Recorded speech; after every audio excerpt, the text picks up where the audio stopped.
Okay, last time I was here, we covered punctuation basically all the way through. So that 13% is basically covered. We've talked about every single rule you could possibly see on the ACT. So we're gonna. I also forgot to write one more thing. So these ones, remember, we classified easy. These hard. I'm gonna put quotes around those because not always. But okay, we've covered punctuation. Today I want to cover these two. Sentence structure and grammar usage, and you can see they're a pretty hefty portion of the test. That's the reason I wanted to write this up here, just so you could see what we're about to do today adds up to like 40% of the test. It's pretty important. And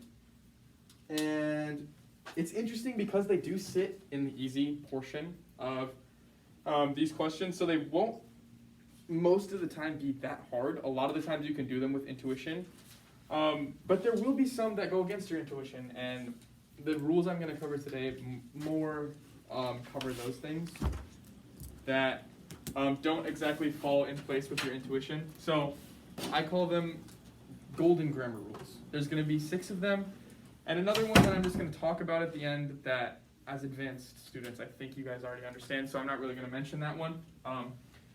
But basically, you guys have seen this, you guys are good with this? Cool if I raise? Okay. 6 rules that follow this golden grammar rules thing. And these aren't all of them. They're not going to be like an exhaustive list of everything you could ever see, like I did with punctuation. But I would say these are the 6 most important and the ones you'll probably see the most.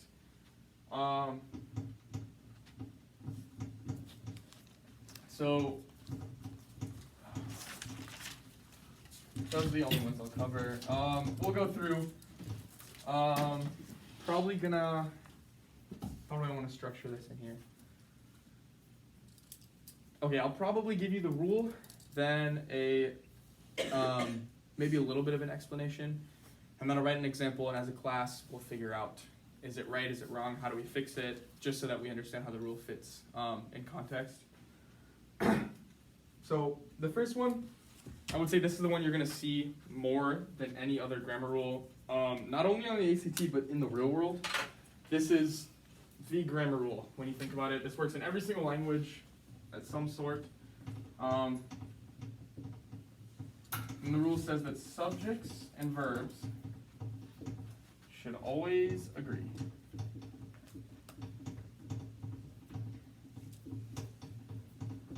Now, I try to use the word always sparingly because a lot of the times there's exceptions to things. This is one of those things where there's 0 exceptions. It's always going to work this way.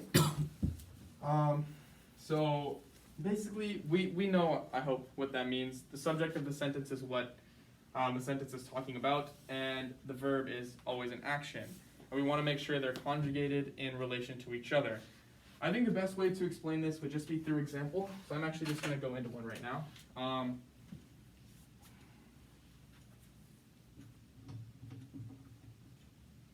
Okay.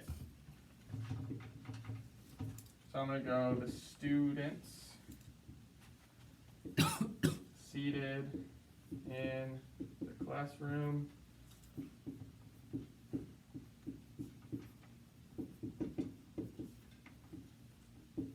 listens carefully. Okay, the students seated in the classroom listens carefully. Now, as a class, let's start by just voting. So if you think this sentence is sound and it's okay, there's nothing wrong here, raise your hand. Okay, awesome. And if you think there's something grammatically wrong with this one, raise your hand. Good, awesome, love to see it. Can someone who raised their hand the second time explain? We'll just go around, go ahead, what you got? Since students is plural, listens has to be. Yes, good. So this should be, students is relating here, right? So this should be listen and not listens, right? Good. The main strategy with this one is, well, let's start with this. There tends to be, if you just write a sentence like this, it actually turns out to be very easy because it's easy to see what the subject is, what the verb is, and that they didn't agree. Now there may be, the ACT likes to interrupt, basically. They'll write the subject and then a bunch of BS that you have to just forget about, and then they'll put the verb. So then you might forget what the subject is if you were just reading it one time. They like to interrupt with a bunch of different stuff. I have a list of them here. It'll mostly be prepositional phrases, appositive, subordinating clauses, modifiers.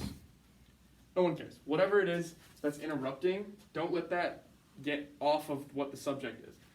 So the strategy to deal with that, or to like fight against that, is eliminate the words in between. So pretend these aren't here, just for a little bit. Now, if you were to say the students listens carefully, it becomes even easier to realize that if you put them right next to each other, it's very obvious what's wrong. So the strategy I would use for subject-verb agreement always is just to eliminate the stuff in between. You might see another example, maybe that makes it a little bit more obvious. So like, basket of strawberries, cheese, and what do you eat with chocolate? I don't know. Chocolates.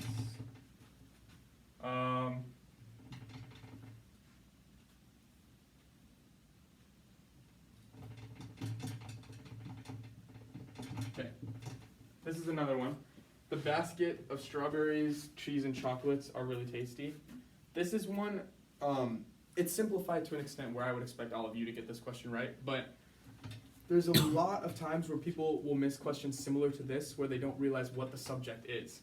So if you see it this way, strawberries, cheese, and chocolates are really tasty. It's great, but that's not what the subject is. The subject is actually the basket. So now if we use our little strategy we just created, let's get rid of the BS in between. The basket are really tasty. Makes sense. Is. Does that make sense? How we did that? So the strategy mainly with subject-verb agreement is to just eliminate the things in between the subject and the verb, and more often than not, your intuition will take over from there. Does that make sense? Okay, good. Does anyone have any additional questions with that one? No? Good. Don't need another example? All right. Online, you guys good? Okay, I'm going to assume that means they're good. Okay, that's rule number one. The second most common thing you'll see, again, has to do with agreement. And now we'll get into a little bit more hefty. This is, let's just say the ACT really likes pronouns, and there's going to be a lot of pronoun rules that I'm going to cover today because they're extremely tricky. So this one is pretty easy. I mean, it just says that pronouns should agree, in gender and number to their antecedent. I don't care if you know what antecedent means. Antecedent is basically the words that are being referred back to by the pronoun. Not really that important, but it's just written in the definition of the rule. So if you want to put like a little subheading to the side of that, the words, I'll just do it here. The words that are referred back to. Okay, so I think this much is pretty clear. We understand that pronouns should always agree in gender and number. I'm not going to explain too much. Let's just go into an example.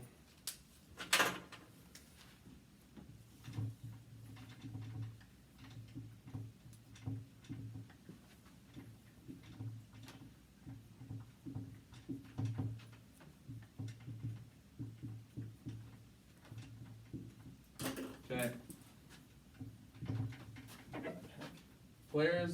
The players go back to his locker room. Okay, so it's very obvious we have something wrong here. Can someone raise their hand and tell me what it should be?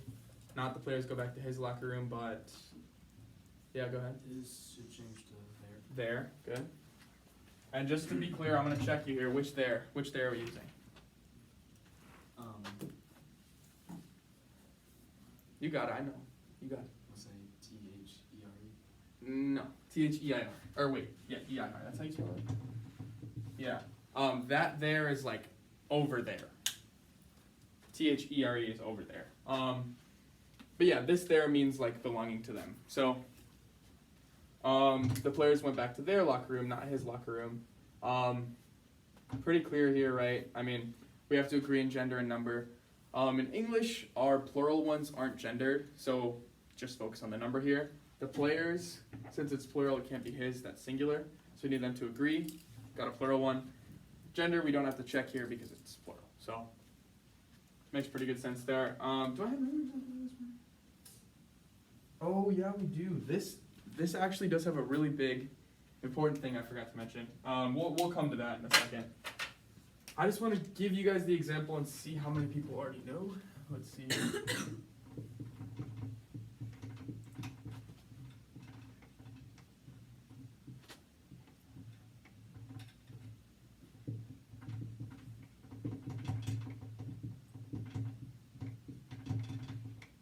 Okay, the sentence I have written up here is, each of the boys dances with their partner. Does anyone see anything wrong with that one? Someone want to raise their hand and tell me yes or no? Let's just vote. Raise your hand if you think there's nothing wrong with the sentence. Okay. Raise your hand if you do think there's something wrong with the sentence. Okay. Go ahead. Tell me why. What's wrong? Because dances and boys don't like agree. It's actually, the thing that we're looking at here would be, remember the pronoun and the, I guess it's not exactly the pronoun, but we're looking for an agreement thing here. Oh, I guess I did kind of give you the answer, didn't I? Oops. It should, the reason it's dances, okay, pretend it's like this, it's still wrong now, but each of the boys dance with their partner. Now what's wrong with it? Sorry, I accidentally, my bad. Okay, is there still something wrong, do you guys think? Okay, what's wrong? Dance or there would have to be his. Yeah, good. It shouldn't be there, it should be his. Do you know why? Can you explain that? Because each is talking about them individually. Yes, actually, perfect. So there's a few words that I'm going to cover and I'm going to explain that rule in a second. But each of the boys, now we're forgetting about boys. Now we're talking about each one boy individually. So each of the boys dances with his partner, not their partner, because we're talking individually each boy. And there's a nice little rule that explains, are we good with this much? Okay, there's a nice little rule that explains that, that fits underneath rule number 2 here. So I'm not gonna make like a whole new thing, but the rule is like this. And this is a pretty nice rule that encompasses what he just said pretty well. The rule it's called each is one body, basically. And the rule states that, so like words containing each, one, and body. So those 3 right there, each, one, body, are singular. Or not that they are singular, but they'll require a singular, not stuff on everything. They'll require a singular conjugation later on, basically. So the one we just did, each, right? So that obviously fits in with each. Every is another one, kind of fits in the same. I know that one's not mentioned, but with one, you could have like no one or anyone. So no one is doing their work. As good as that sounds, it's not right. It should be no one is doing his or her work. Does that make sense? Or with body, you're going to see mostly anybody, nobody. So like, I don't know. Does anyone have their homework done? Actually not correct. As good as that sounds, it should be, does anyone have his or her homework done, basically. Does that make sense? So this is one of those that really goes against your intuition of what you would naturally think. I'd put a star next to that. It's a pretty important rule. Be careful with each, one, and body. Just be careful with those. Oops. Does that make sense? We got that much? Online, are we good to erase here? Yeah, go ahead. Sorry, did someone raise their hand?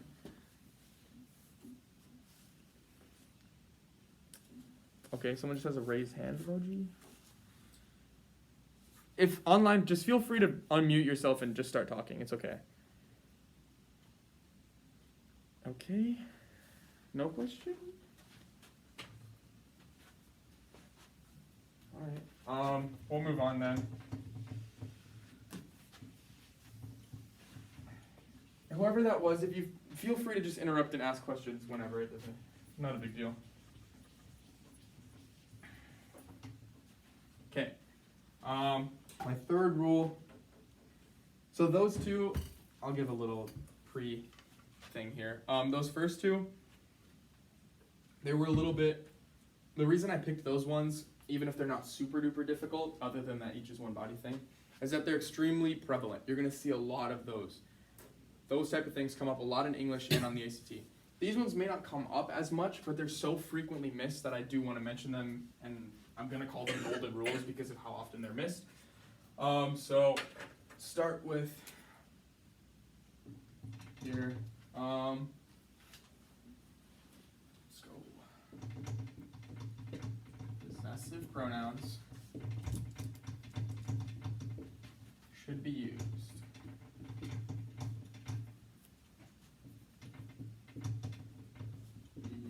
Before. I think that's how you spell it. Gerunds. No, that's not right. I lied. It's a U. Gerunds, gerunds. Does anyone know what that word means? A gerund? Okay, great. Didn't think so. Gerund basically means ing ending. In the form of a verb. So like telling. I'll put it in context for you in a second here, but let's just start with an example right away. A gerund is an ing ending word that will come up all the time, specifically in stuff like this, where like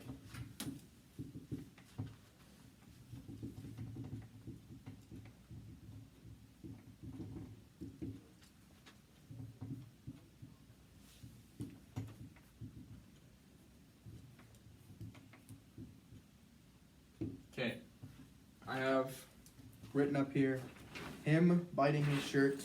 Oh my god. Him biting his shirt annoyed his mom.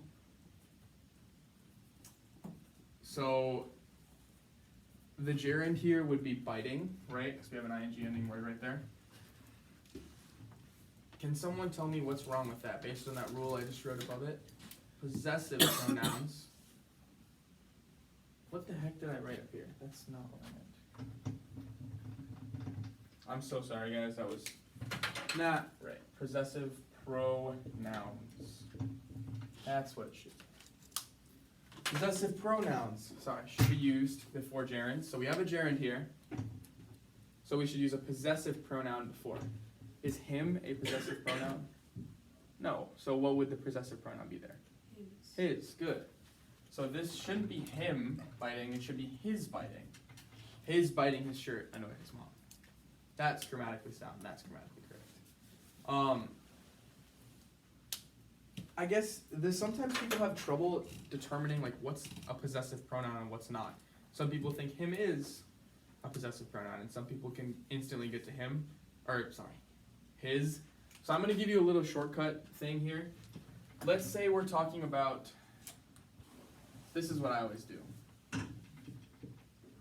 I don't know why I refer to book, but I always do. If I'm talking about somebody's book, so if I'm talking about, what's your name? Avery. Avery. So I'm talking about Avery's book. Then would I say him book or his book? His book. That's possessive. Let's say if we're talking about when it gets gendered the other way, when it's her, I'm talking about her book. So her is possessive. Or let's say I'm talking about myself. Am I talking about me, I, my? What am I saying? Well, I book doesn't make sense. Me book doesn't make sense. My book is what we would say in English. I hope you all know. So my is the possessive. Does that make sense? So this is a little shortcut to figure out what is a possessive pronoun and what's not. Some of you may not need that, but if you do, that's a way to figure it out. Are we good with this rule? Does this make sense overall? Okay, awesome. Online, do you guys get this one? Are we good?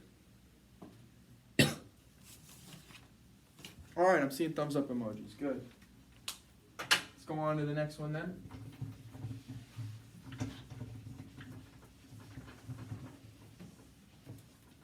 Okay. Again, this one isn't gonna be.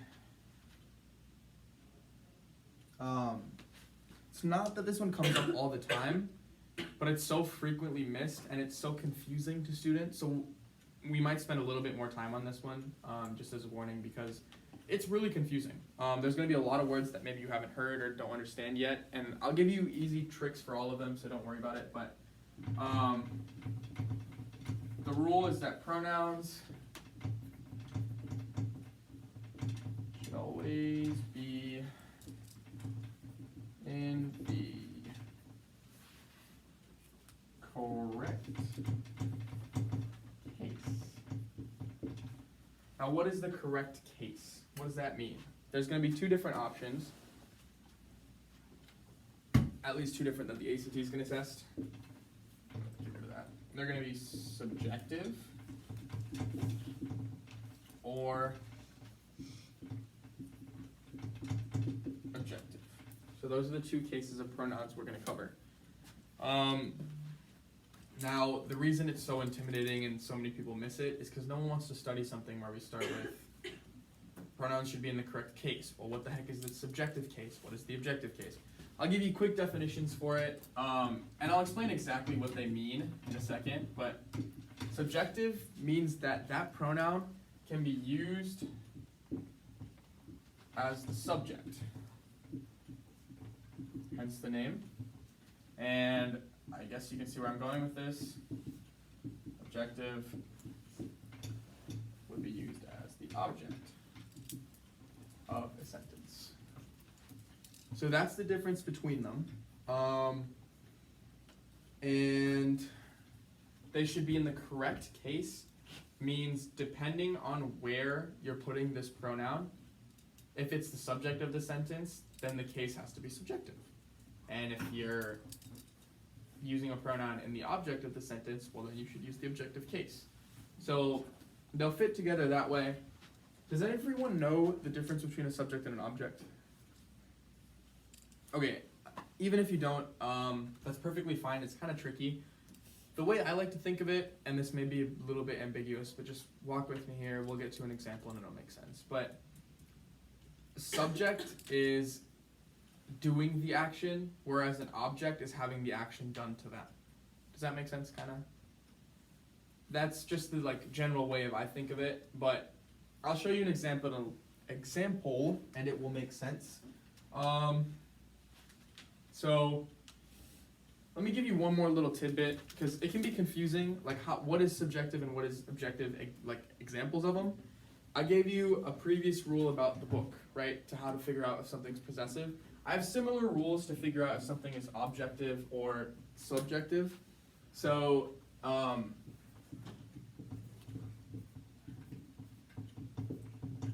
this is my rule to figure out if something is subjective. So I'm going to quick do that actually. Because it's going to function as the subject who's doing the action, eating or whatever, the chips. You can use whatever word you want, okay. But subject and going on, whatever. So if you have a pronoun, let's say we're picking between he, his, him, whatever.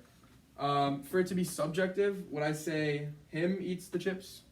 No. What about his eats the chips? No. He eats the chips. Well, there you go. You found one that works. So he is subjective. Now the rule for objective would be, I always like to think of mom yelled at. Whatever. So, let's say we're picking again between he, him, his, whatever. Would mom yell at he? No. Would mom yell at his? No. Would mom yell at him? Yes. So him would be objective. So now we figured out how to class all three of those. We have him, he, his, all in different things. So his would be possessive, like we figured out the last time. Subjective would be he, and objective would be him. And that works for all your pronouns. So now, when you put them in the context of a sentence, if it's just the one pronoun, normally you'll be able to do it by intuition. If there's multiple pronouns, this is where things get tricky. Let's just go into an example. So, we're talking about a couple in school that's so popular, Gina and I'm going to leave it open right now. I should give you all 3 examples. Sorry.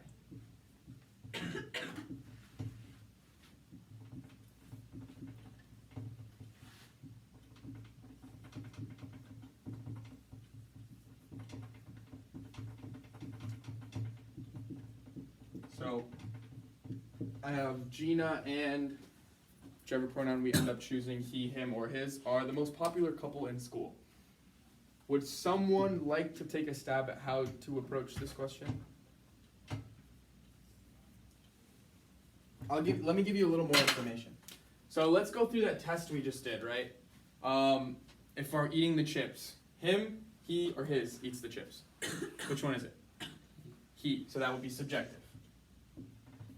All right. Now, when mom's yelling, would mom yell at him, his, or he? Him. Mom would yell at him. So that means that's objective.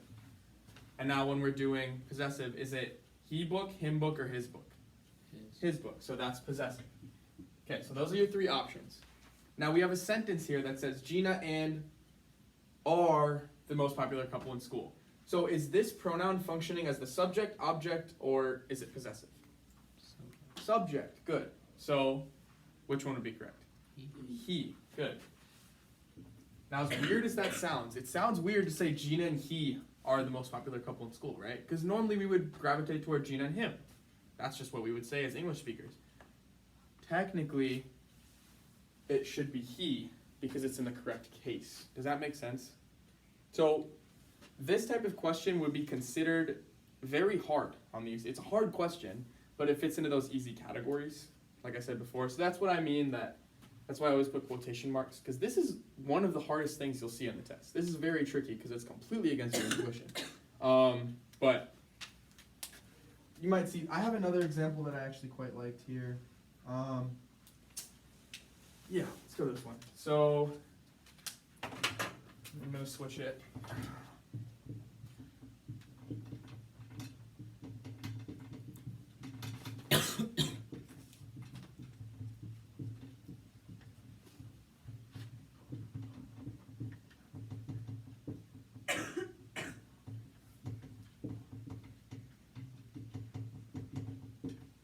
Okay, now stop telling Michael, and it's either going to be I, me, or my, what to do.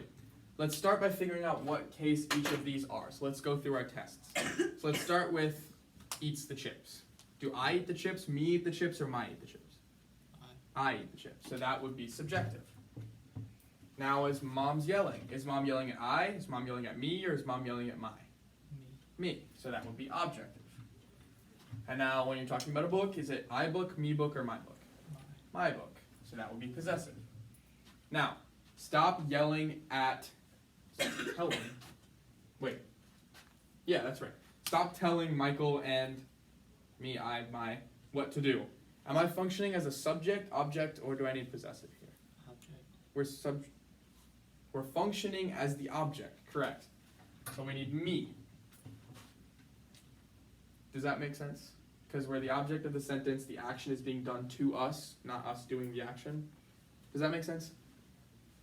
So this one actually requires a little bit more thinking, that you have to figure out, okay, do I need subjective or objective? And then what is subjective and objective?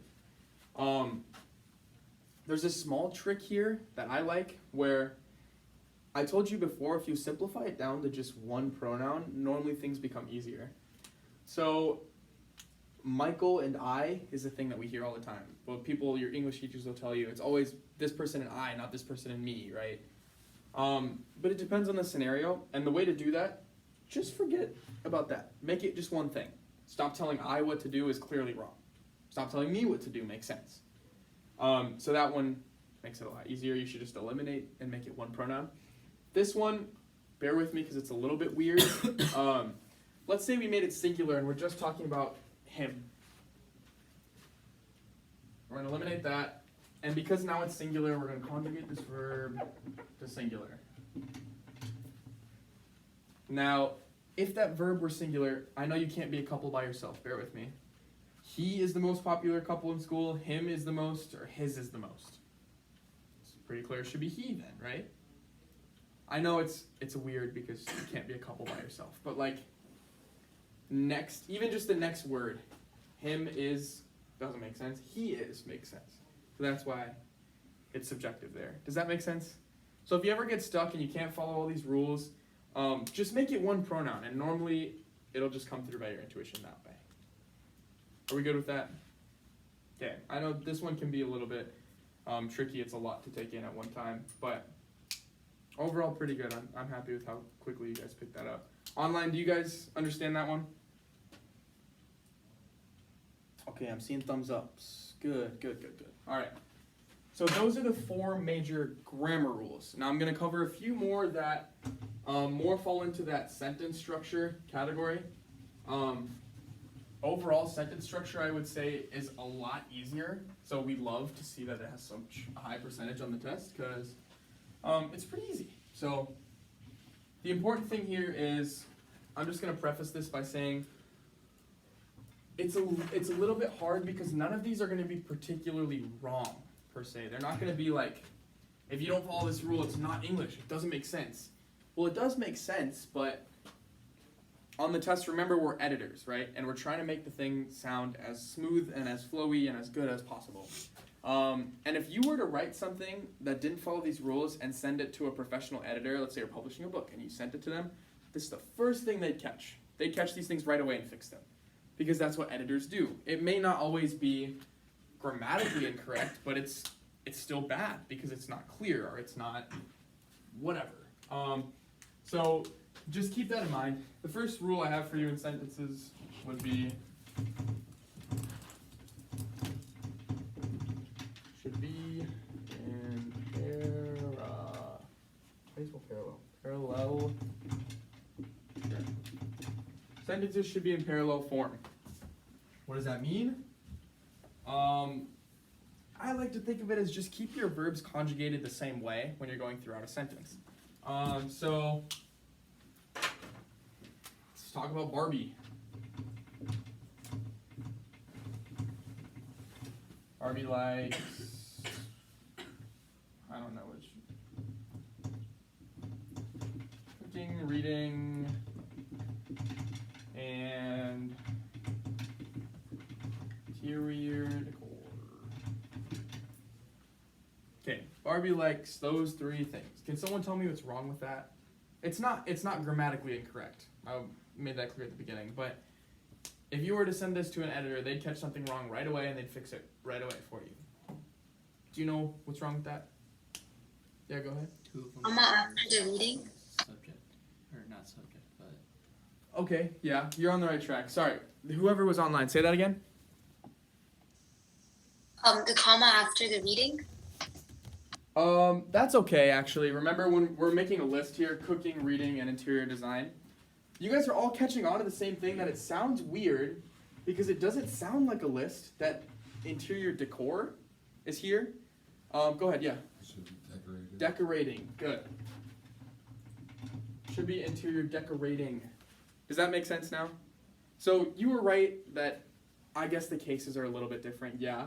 But the idea is that the verbs should be conjugated the same way to fit in a parallel form. That's basically what sentences have to be. They have to be in a parallel form.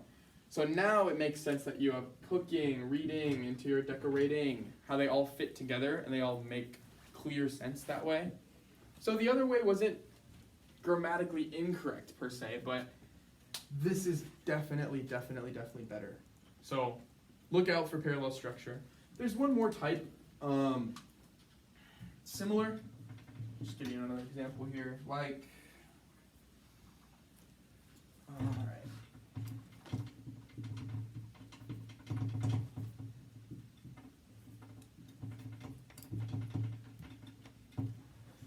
Cup.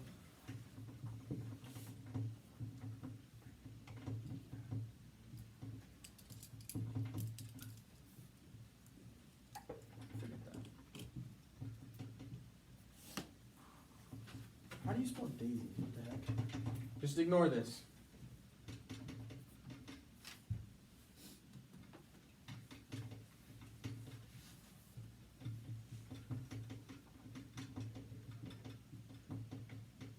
Okay. A sentence up here, if you can't read it, says, he planted roses to flank the front door and daisies which flank the backyard. Can someone tell me what's wrong with that one? Is there something wrong with that one? Online, does anyone have anything? Is there a way you could fix that? Nothing? Okay. Yeah, go ahead, sorry. It should either be, so two should be take the place of which, or it should be which in both places. Yes, exactly. So he's noticed there's something wrong here where we've said roses to flank the front door, and we have daisies which flank the backyard. So those things are trying to say the same thing, but they're just different. Why would we make them different in the same sentence? So I prefer, and both of those are correct, good, but I prefer having it like this. So now we have, he planted roses to flank the front door and daisies to flank the backyard. Does that make sense? Now there's a parallel structure. So that's the idea of this rule, is that all sentences should stay in parallel form. And please, I just want to make this note off to the side. Don't worry if you didn't catch that by yourself right now. Now that you know this rule, it's going to be a lot easier when you have answer choices in front of you. I just threw you completely in the dark and said fix it. That's a lot harder than what the ACT is going to be like. There's going to be A, B, C, D, and you'll very easily be able to tell which one is not right from that. But are we okay with this rule now? Does that make sense? Parallel structure. Yeah. So that's probably, I would say, the biggest part of sentence structure. Oh, I lied. There's one more. Let's actually mention that right now. This one was the one I was going to say I'm not going to write down. But the book, believe it or not, describes this as a sentence structure rule. I really don't think it is. But they say, the rule says, don't let sentences be run-ons and don't let them be fragments. Fragments, hard word. And when we think of a run-on sentence, it's not grammatically incorrect. We think of a run-on sentence as, I did this, and then I did this, and then I did this, and it's just waffling on and on and on and on. That's not what the ACT describes it as. The ACT would say, I'm just going to erase this for space sake. The ACT thinks a run-on sentence is more like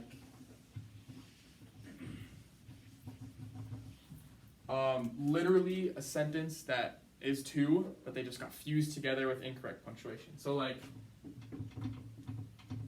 I love this example because it's just so simple.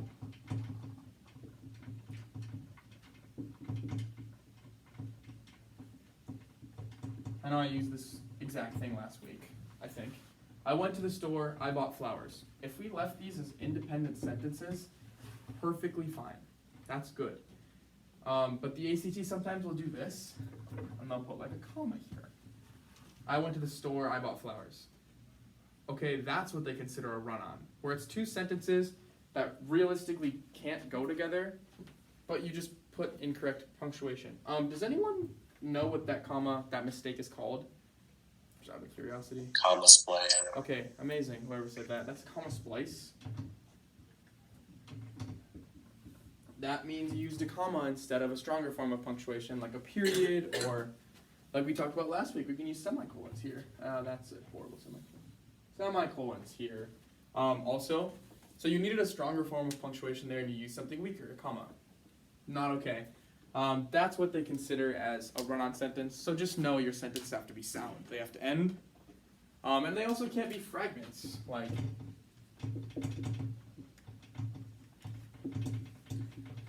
when I went to the store. When I went to the store, what? It's just, you just like started the sentence and didn't finish it. That's a fragment. So, I bought flowers when I went to the store. Or when I went to the store, I bought flowers. But you can't just have when I went to the store, right? So, yeah, the ACT, they describe it as make your sentences sound. So don't make them fragments, don't make them run-ons. They have to complete and stay complete, basically. Does that make sense? Yeah. For the first sentence, when you have a comma splice, will they ever give you an option on the ACT to put a fanboy and a comma in between? They might, yeah, and that's perfectly okay, right? We talked about that last week.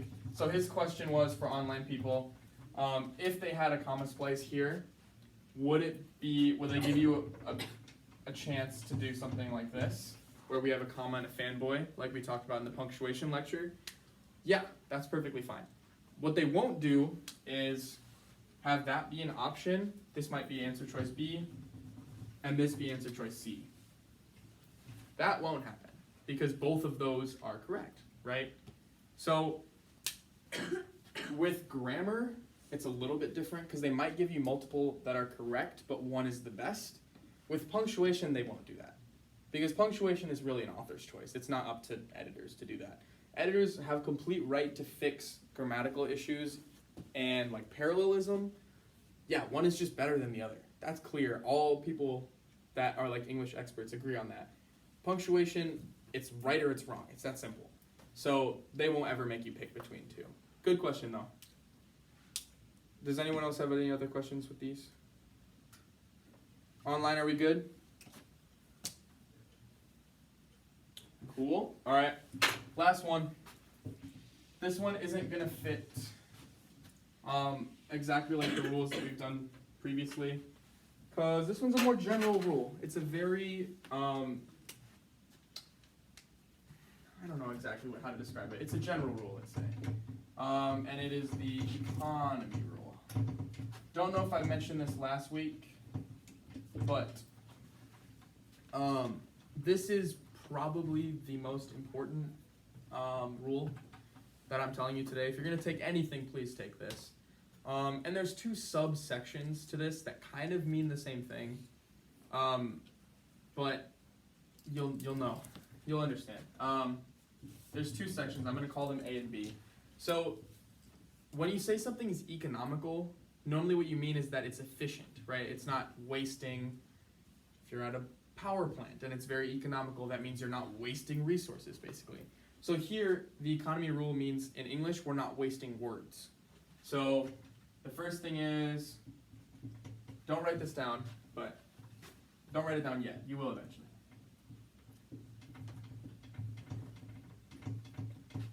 If you can say something, words,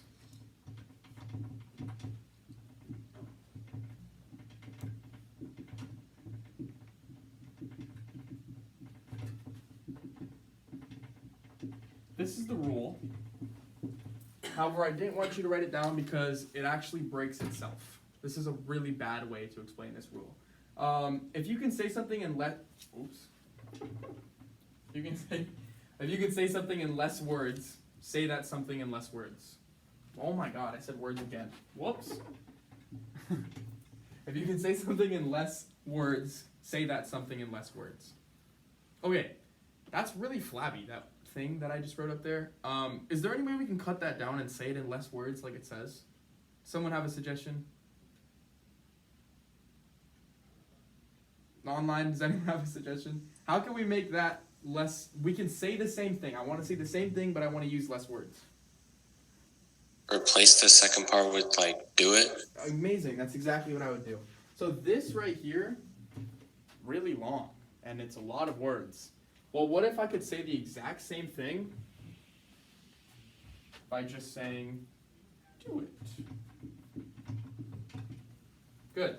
This is how I would write the rule. So you can go ahead and write this part down now. If you can say something in less words, do it. And like our online person just demonstrated, you can make the same meaning by a ton of different ways of saying it. And in general, you want to do it the most simple way with the least amount of words. That's basically what that economy rule means in this regard. And there's a second kind of clause with that, and it's that it kind of means the same thing in a way, but don't repeat. Don't ever, ever, ever, ever repeat something that a reader may already know. There's a famous linguist that has a very radical view about this. That he thinks, oh, like anytime you repeat something in a piece of writing, you're insulting the intelligence of the reader. Like you really don't think that reader can already understand that because you already wrote it. So like you're almost calling the reader stupid by repeating something. Obviously, I don't believe that, but there's some truth to that. That why would you say something twice? If the reader's reading it, he already knows the thing if you said it. So like, I'll give you a few different examples here that don't follow the economy rule, and then I'm gonna have us fix them. So, start with this.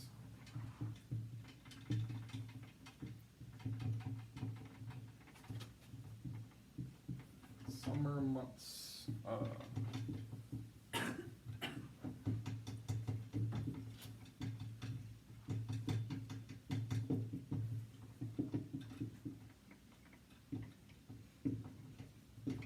Okay. The sentence I've written up here says, in the summer months of June, July, and August, it gets hot. Can someone tell me, can I say that in less words? How do I say that in less words? Or how do I eliminate something from this sentence? Get rid of the months. You could get rid of the months. Yeah, that's fine. I would actually get rid of this. That's perfectly okay what our online person suggested too, but I would actually get rid of in the summer months of. Now what if I, not the, sorry. Now the sentence reads, in June, July, and August, it gets really hot. It's a lot better than in the summer months of June, July, and August. Sometimes in like a poem or that type of form of writing, perfectly fine to say something like that. But you're kind of actually repeating here, right? The summer months, and obviously the reader knows the summer is June, July, and August, right? So why would we need to say that 2 times? So it may not seem like you are repeating. It's not directly repeating the same thing, but it's repeating the same information, kind of. I'll give you a more radical example here. Please don't ever do this. This is like the worst sentence you could ever write in the ACT. I think you'd get a 0 if you wrote this and left it as okay. But what if the joke made me laugh?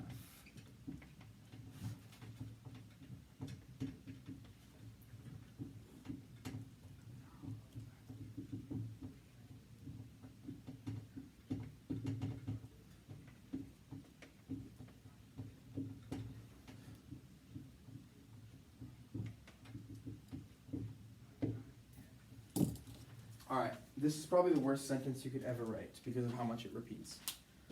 The sentence says, the joke made me laugh because it was ironic, humorous, and comical. Okay, there's a lot of stuff wrong with that. But let's start with, the idea is, the joke made me laugh. If I were to just stop here, you as a reader know, okay, if the joke made you laugh, it had to have been funny, right? Like it was probably funny. And then if you explain, well, because it was ironic, humorous, and comical. Okay, so what you said is it was funny, which I already knew. And the worst part about this is these 3 words almost mean the exact same thing. They're all saying that the joke is funny. Ironic, humorous, comical, all kind of mean funny. So these are kind of nonsense. We don't really need those. And actually, we don't need this. If you just said the joke made me laugh, the reader can imply that, hey, it was funny. That makes perfect sense. But if you say because it was funny, or because it was ironic, or humorous, or comical, or any of those words, completely unnecessary. We don't need that. Sometimes, I guess there's times it'll be like, oh, like, it'll describe something in 2 words when it only should be 1. So like, if I'm talking about the shape of a donkey, donkey shapes are kind of weird. So what if I say like the shape of a donkey is humorous and comical? Well, okay, well one of those is necessary, but we didn't need to say it 2 different ways, right? So I could just say the shape of the donkey is humorous, or that it's comical, but not both, because that's repeating. So you want to try not to repeat and stay economical if you can. Does that make sense? Online, do you guys get that? Okay, I'm seeing thumbs up. So yeah, basically those are my 6 golden grammar rules. That means we basically covered the easy part of the English questions that you're gonna see. Next time, I'm hoping to we'll talk a little bit. The harder questions don't have as much rules that I could just come up here and 1, 2, 3, 4, 5, 6 tell you rules, but it'll be more in context. So I think next time we'll probably spend some time together practicing and going through tests. We'll talk about your timing plans and how do you calculate how much time you need, how fast do you need to push yourself forward, and stuff like that. So the next lecture, just be prepared to spend some time practicing. Does anyone have any questions at all over what we covered today? Does anyone have any ACT English questions? At all? Nothing? Okay. I guess we're pretty much done then. I will see you guys next time.